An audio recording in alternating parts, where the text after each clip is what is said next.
بسم اللہ الرحمن الرحیم۔ السلام علیکم اسٹوڈنٹس، آج کا ٹاپک پاکستان میں امن و امان کی صورتحال کو بہتر بنانے کی تجاویز، چیپٹر 3 پیج نمبر 59 آپ کا۔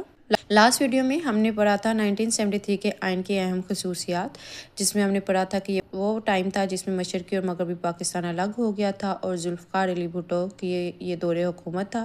جس میں انہوں نے 25 اراکین پر مشتمل ایک کمیٹی تشکیل دی اور اس طرح سے آئین سازی کا کام مکمل ہوا اور تھا، اور 14 اگست 1973 کو یہ نافذ ہوا پراپرلی۔ اور اس کے اہم نکات میں سب سے پہلا یہ کہ یہ اسلامی نوعیت کا آئین تھا، ٹھیک ہے، اس میں کوئی بھی اصول یا قانون جو ہے اسلام کے اصول کے خلاف نہیں تھا، ٹھیک ہے۔ پھر اس کے علاوہ کہ ملک میں وفاقی نظام حکومت تھا،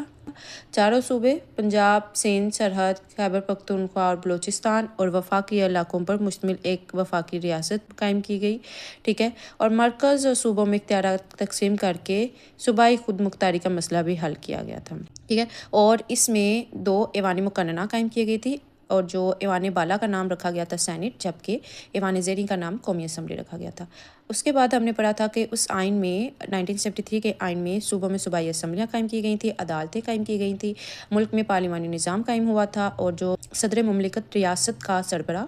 جبکہ وزیر اعظم حکومت کا سربراہ ہوگا، ٹھیک ہے، اور قومی اسمبلی میں اکثریت حاصل کرنے والی سیاسی جماعت ہی وفاقی حکومت بنائے گی، ٹھیک ہے۔ اس کے بعد ہم نے پڑھا تھا صدر اور وزیر اعظم کے لیے مسلمان ہونا لازم قرار دیا تھا اور بنیادی انسانی حقوق کو تحفظ فراہم کرنا۔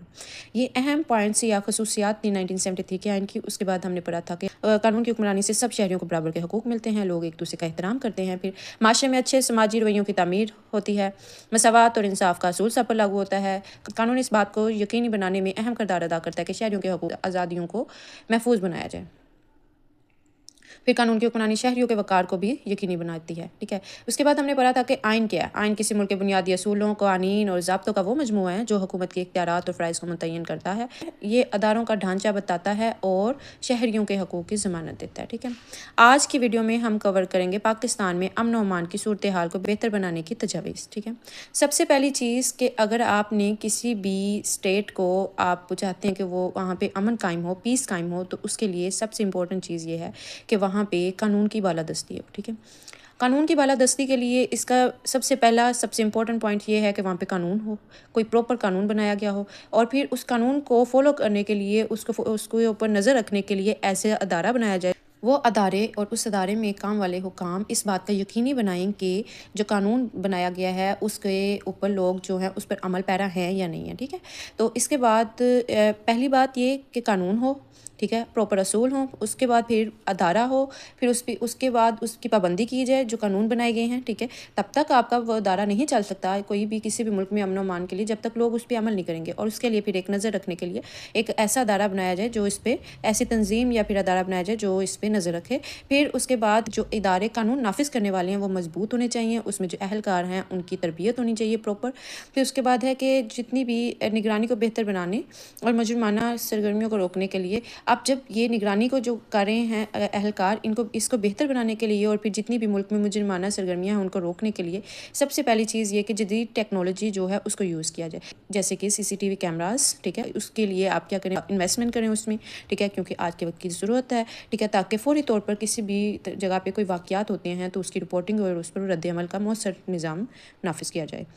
اچھا، اس کے بعد کہ امن و امان کو بہتر بنانے کے لیے اگر آپ کے ایک جو قانون ہے کوئی ایک وہ لسٹ ہے کہ یہ اس جرم کی یہ سزا ہے، اس کی یہ سزا ہے، اگر ایسا ہوگا تو اس کے رزلٹ میں یہ کیا جائے گا، اس کا پروسیجر یہ ہے، تو اس میں کسی بھی طرح کی چینجنگ کرنے کی ضرورت پڑتی ہے تو وقت کے ساتھ اسے اپڈیٹ کیا جائے تاکہ نئے وقت کے ساتھ نئے قسم کی کنڈیشن کا سامنا کرنا پڑے تو اس کے لیے قانون بنایا گیا ہوا، ٹھیک ہے۔ اینڈ آفٹر دیٹ کہ جتنے بھی بین الاقوامی لیول پہ بھی کیا جائے، بین الاقوامی اداروں کے ساتھ تعاون کے تبادلے کریں تاکہ انٹرنیشنل لیول پہ بھی جتنے بھی جیسے جرائم ہوتے ہیں، انسانی اسمگلنگ اور سرحد پار سے دیگر مسائل کا مقابلہ کیا جا سکے۔ اس کے بعد عدالتی نظام کو مزید مضبوط بنانا